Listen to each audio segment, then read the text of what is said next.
All right, guys, the frame sliders are finally here.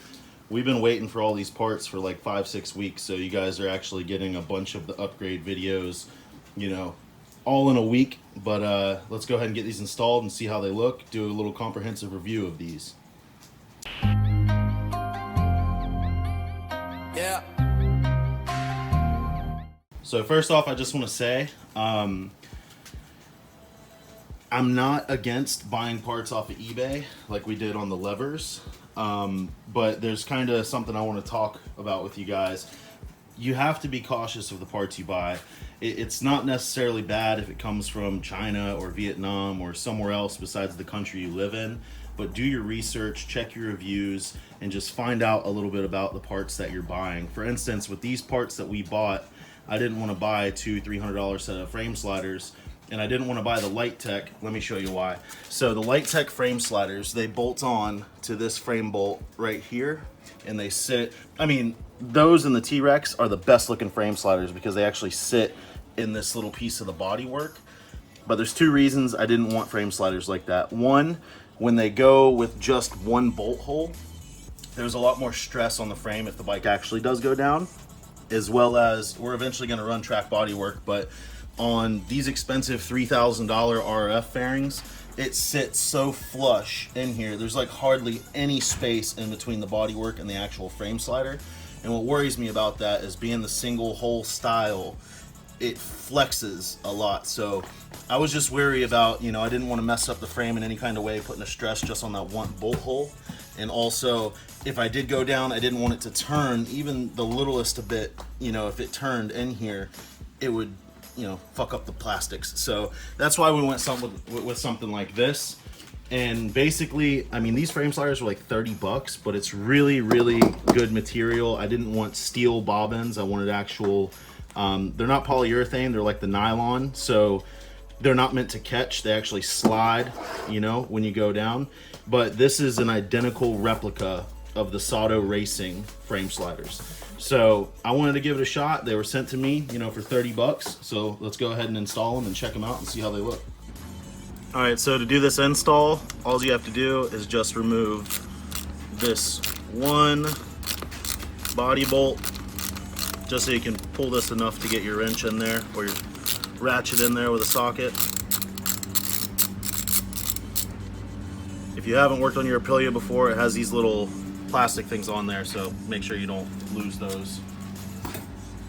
And then it's going to be a 13 mil to take your stock body bolts off. Word of advice, whenever you do frame sliders or you do anything with the body bolts, I always use Loctite putting them back on, but also don't ever do both sides at one time, because then you'll never be able to get it back in without raising the motor up. So only do one side.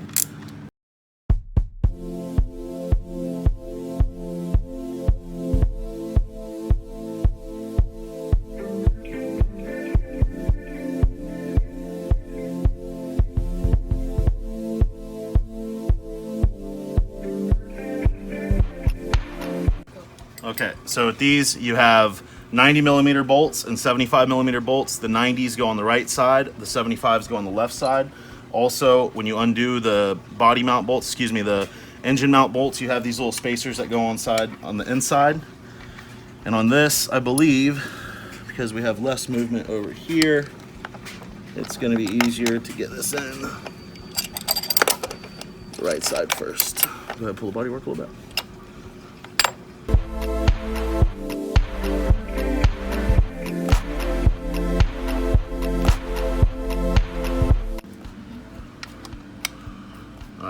Found a little bit easier to get in here with an actual Allen key, not the socket, so.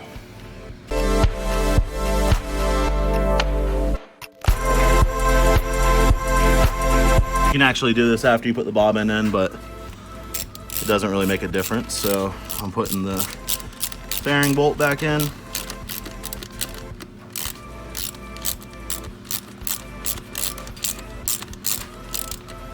Now, the reason I didn't use Loctite on the engine bolts is because all the adjustability with the Aprilia, the stock ones didn't have Loctite on them.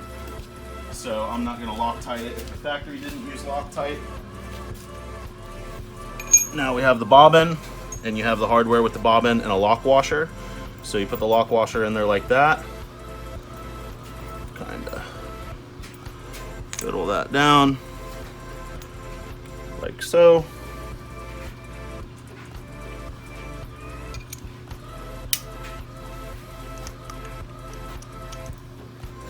And then these go right here in the middle.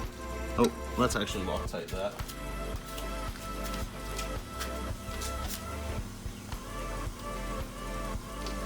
So, a little bit of blue Loctite. All you need is just a little bit on the threads right there.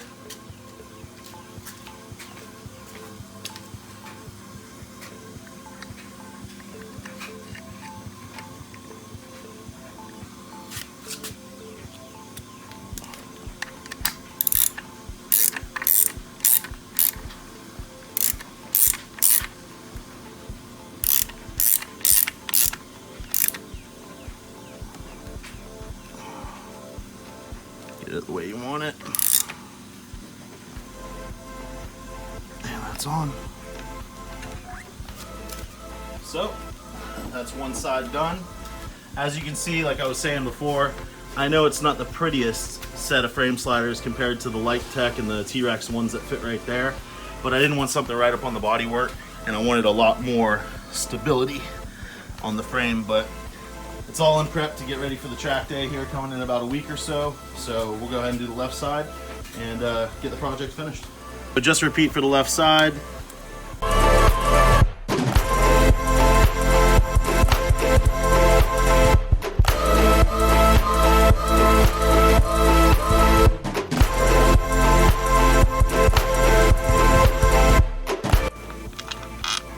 As you can see, the left side, the bolts are a little bit smaller, and there's no spacer on the left side, so that's why you don't have as long of bolts as the right side.